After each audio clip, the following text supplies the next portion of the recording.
watching the Property Show, and today we put the spotlight on two big trends to decode what they mean for India's housing market.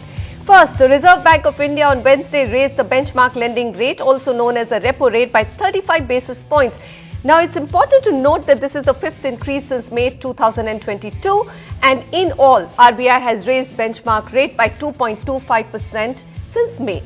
Now, home loan rates, which were 6.75%, have now shot up to 9%.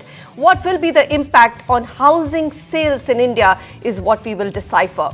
Also, on the show, what made news, the World Bank said India is expected to receive a record $100 billion in remittances in 2022, making it the top recipient this year, ahead of Mexico, China and Philippines. Now, we are also asking our experts, is some of this money flowing into real estate? And are NRIs or non-resident Indians buying more property? Abhishek Kapoor, CEO Puravankara, Mayur Shah, partner EY, and Vikas Wadhawan, Group CFO Housing.com, join us for the discussion. Abhishek, you have all the numbers, so I'm going to come to you. First, what's happening? I mean, sales across top 7 cities, including tier 2 cities, have been so strong that people were predicting that, we might actually end 2022 surpassing an all-time high of unit sales in 2014. But now we have interest rates going up and touching 9%. This is not a small increase, right? 2.25% in as short a period as 6 months. Are you feeling the tremors? Are you beginning to see the hesitancy amongst buyers? So Manisha, actually not. I'll tell you why. Maybe because the interest rates were around 8.25, 8.5% prior to COVID, and what happened was then the interest rates really went down, and that triggered. But the business was still happening, right? So business continued to happen even at that time, and business continues to happen even today. I think the buoyancy is higher today because of the economic activity, and as we all know, India's growth rate is the highest in the world today. And investments across the world is coming into India, especially in the manufacturing sector. We are talking about government spending has gone up, private spending has gone up, investments from the private sector is going up. So overall, it's been a positive trend. And I think that buoyancy in real estate seems to be sustaining. We are not seeing it in the numbers at all at this point in time. And I think we will surpass the 2014 numbers. Vikas, what's been your experience? I mean, if I also look at some job data, right? Now, we know that US continues to report very strong job data numbers despite recession. There is a lag before job market shrinks in economies like United States. In India, though, some tremors, 52 startups have laid off 17,000 employees. And I look at the larger picture and say, hey, this is not a big deal, but the mood is turning cautious amongst the largest group of young millennial buyers in India who come from IT sector. Do you think that the momentum will continue? There will be no short-term turbulence of this 9% home loan interest rate? So, thanks, Manisha. And see, what is happening in the startup ecosystem right now is more of a reflection of what's happening in the Western world. If you look at the Western world, there are massive layoffs in the tech startup ecosystem. And that is, I'm not surprised or shocked with that because there are two things. One is, are the fundamentals strong, and are people cutting on the core or fundamentals? That's not the case. In the startup ecosystem, yes, there are certain layoffs in India, which is much smaller as compared to the Western world. But those layoffs are focused on certain long-term projects, which whenever there is a tightening in the economic environment, people cut off those long-term projects, which does not have immediate impact on our financials or on our growth fundamentals. So that's what is happening in pockets. But otherwise, core and the fundamentals remain strong. We have seen that startup ecosystem is growing and growing very, very robustly. So that won't have any impact. But yes, these kind of layoffs always have some kind of a negative sentiment, and they may have some very minor impact on the overall real estate ecosystem. But on the RBI interest rate, I echo what Abhishek said, 9% or 8.5%, which is what the borrowing rate is on the mortgage side, will not have any negative impact on the market, because right now the trends we are seeing, the property prices are going up. and property prices have started moving up after a long pause.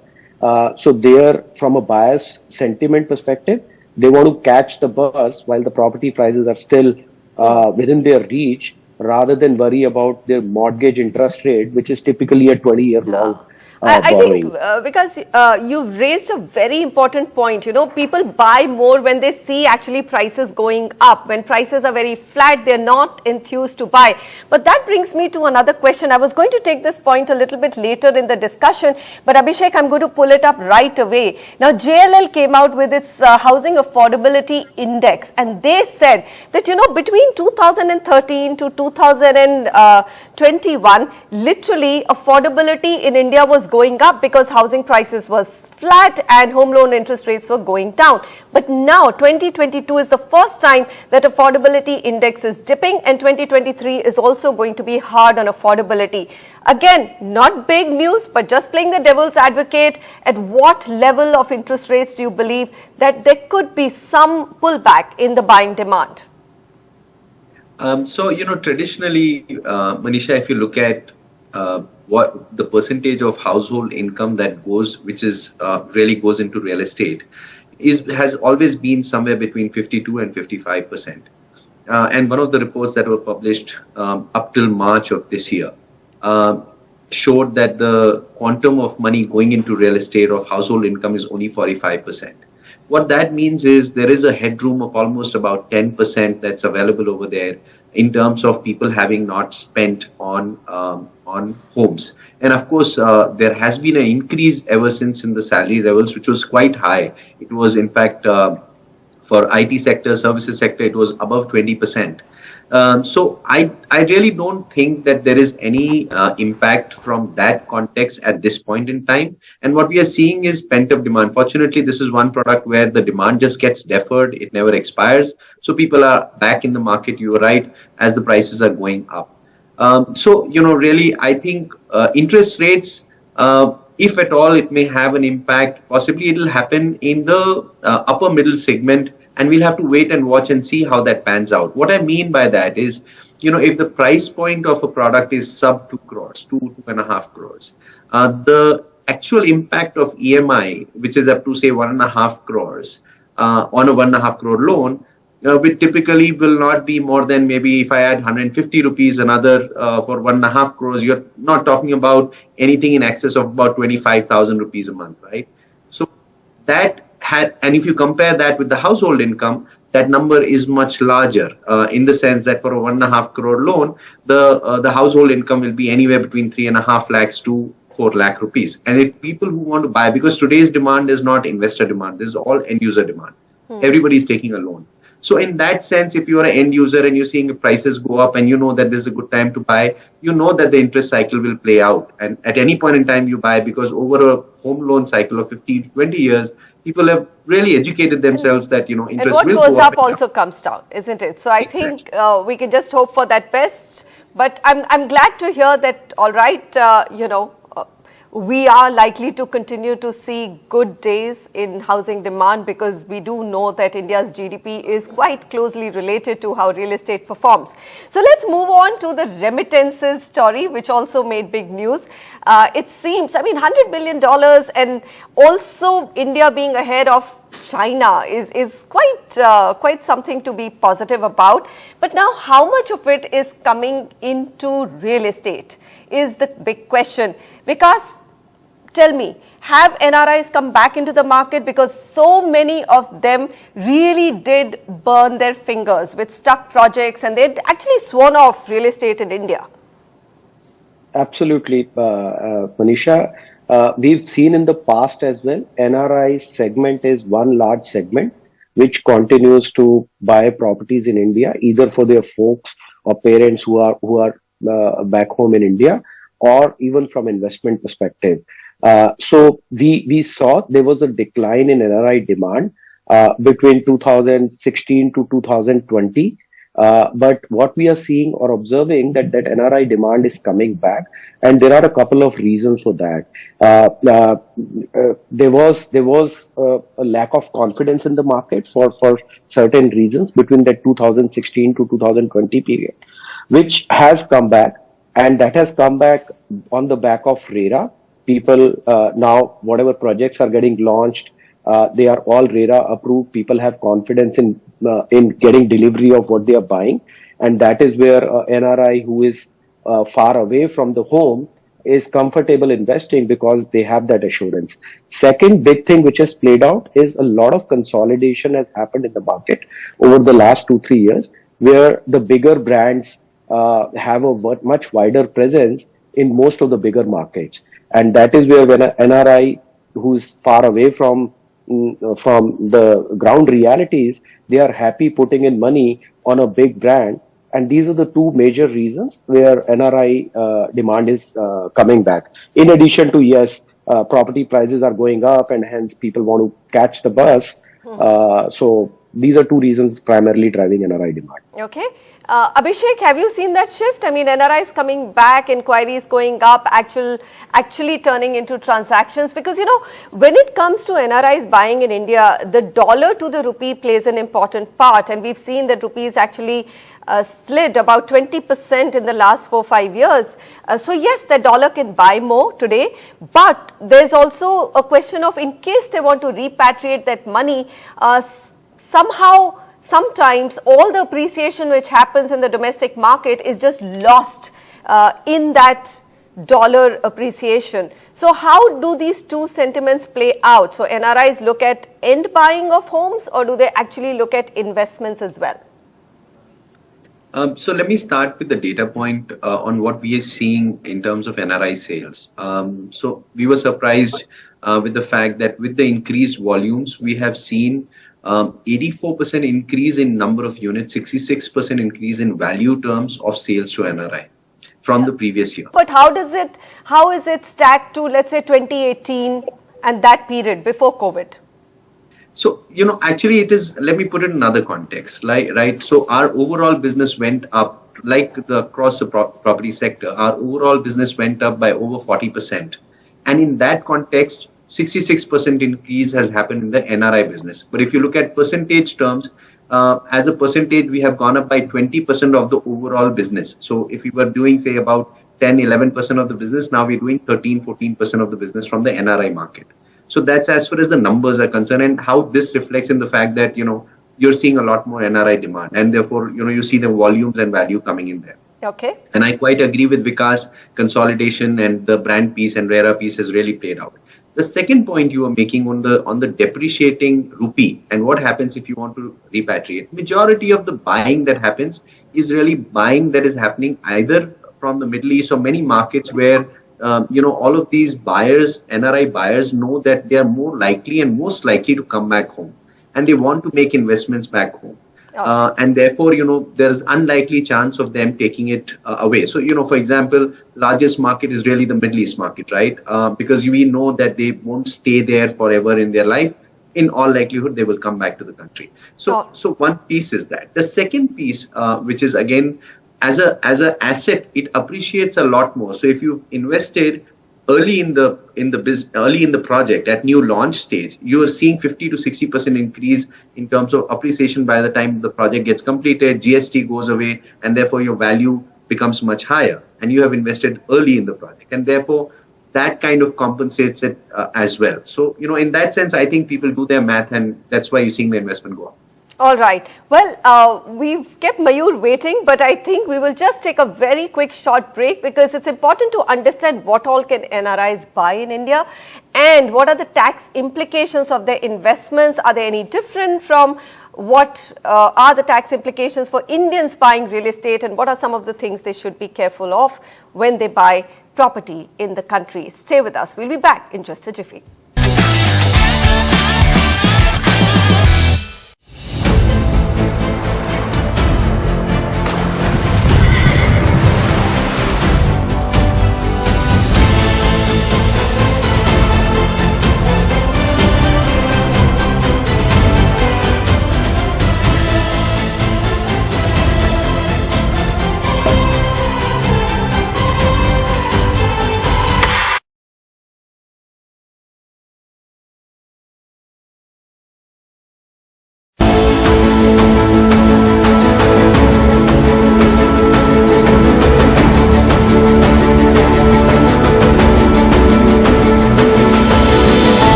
World Bank says India is expected to receive a record $100 billion in remittances in 2022, making it the top recipient this year, ahead of Mexico, Philippines and even China. Now, some of this money is definitely flowing into real estate. As we discussed before the break, most developers and of course aggregators are reporting higher NRI interest and sales in terms of housing units in India. Now let's get some nitty-gritties on what all can NRIs invest in it when it comes to real estate, and what are the tax implications. Abhishek Kapoor, Vikas Wadhawan and Mayur Shah are with us. Mayur, let me come to you. I know you've been waiting by patiently, but the discussion now moves to your domain area. So, it's not just residential, there's also commercial that NRIs can invest in. Is there any restriction in terms of the number of properties that NRIs can buy, and any other things that they must keep in mind, and what they can't buy as well? Sure. So, in terms of buying a property, I don't think there is any restrictions in buying any property for by an NRI, except they cannot buy any agricultural land or farmhouses in India. And in certain states or certain local authorities, the foreign citizen cannot buy any property. Even if they are NRIs, they cannot buy the property. And therefore, one has to be very careful while they are buying. They just need to check the local regulations and see that whether they can buy those properties or not. As far as residential and commercial properties are concerned, there are no restrictions except, one can remit. Once the properties are being sold in India, and if NRI wants to take away the money into the home country, they can take it only up to, two residential property. And therefore, one has to be very careful. If you are investing in residential property, then up to two residential property, you can take entire sales proceed back to the home country. Otherwise, they have to wait, and every year, $1 million can be remitted outside India, from India, and through that, they can keep remitting money outside India. So that is from the buying a property in India, and how you can, upon sale, how you can repatriate that outside India. Mm-hmm. In terms of taxation, so these are some important points that you've raised, that two properties and more than that, if they buy, they actually cannot repatriate, and there's a limitation to repatriating. But in terms of taxation, is the tax treatment exactly the same as Indian citizens buying and selling real estate, or there is a difference in TDS? I think there is some withholding of TDS, isn't it, Mayur? That's absolutely right. So as far as tax implications are concerned, I think implications remain same as Indian citizen. I don't think there is any difference. The only challenge which is there is that, when any property is sold by any NRI, they are considered to be a non-resident in India. As a result, they have to, the tax has to be deducted on a full consideration or on a capital gain. And how do you determine capital gain? When the buyer is buying, he wouldn't know what will be the capital gain for the seller. As a result, what happens is that either, the NRI has to get a certificate from the tax officer, or has to produce an evidence in terms of what is the capital gain arose to him, and basis which, the taxes can be, or TDS or withholding can be done on the same value. Mm-hmm. And post which, he can receive the money. And that is a big challenge. Apart from that, the another challenge which NRI faces is that when they are buying a property, they also require to withhold taxes from the seller. And that's where another challenge arises. They may not have any wherewithal in terms of how to deduct and deposit taxes, because they would be remitting from overseas. Right. And that brings another challenge for them from practical standpoint, how do they deal with it. Third thing is that, when they are selling the property, they should have a PAN number, permanent account number. Otherwise, it becomes very difficult for them even to claim that money back, even if they are not subject to tax, or they have some tax advantage they want to take, they may not be able to take. And therefore, they have to ensure that, they have a permanent account number for which, you have to give Indian address or, Indian mobile number. And that brings a lot of challenges. Practical challenges are there, which one has to address then. Mm-hmm. So these are the points. Apart from that, they also need to look at if they want to invest or, they want to save any capital gain tax. how they can save, which kind of provisions, whether they can invest in other residential property, whereby, they are able to take advantage of non-taxation. In that case, withholding will become much more complex, and probably, the buyer would insist for a certificate from the tax office. And that is a little bit of challenge. So that's why people like EY are in business, isn't it? To help them. But Abhishek, very quickly, let me wrap out. I have just 30 seconds left. But I mean, how easy do developers such as you make the process for NRIs buying and selling in India? I mean, is there a special desk assistance? What is it that you offer? Yes, definitely. So, from the point of view of guiding our customers, especially the NRI customers, we in fact have a team which is sitting out of Dubai, which runs the entire NRI business. And they are very well aware of these legal compliances and ensuring that the customers have that information in advance. And of course, our CRM is very well equipped to share this information. Plus, the bankers are always involved because most of these NRIs also do take loans. A large number of them do. So they always have a local bank. So there is quite a bit of advice that comes through, and that enables them to take the decision and facilitate the process. So yes, we do have a specific set of people who actually deal with the entire NRI customers. I'm sure, Vikas, even housing.com has a special team dedicated to, or at least information available to assist them. So on the housing side, Manisha, it's a platform where definitely we have curated set of properties which we provide to NRI from a search perspective. But on-ground assistance is provided by our broker partners.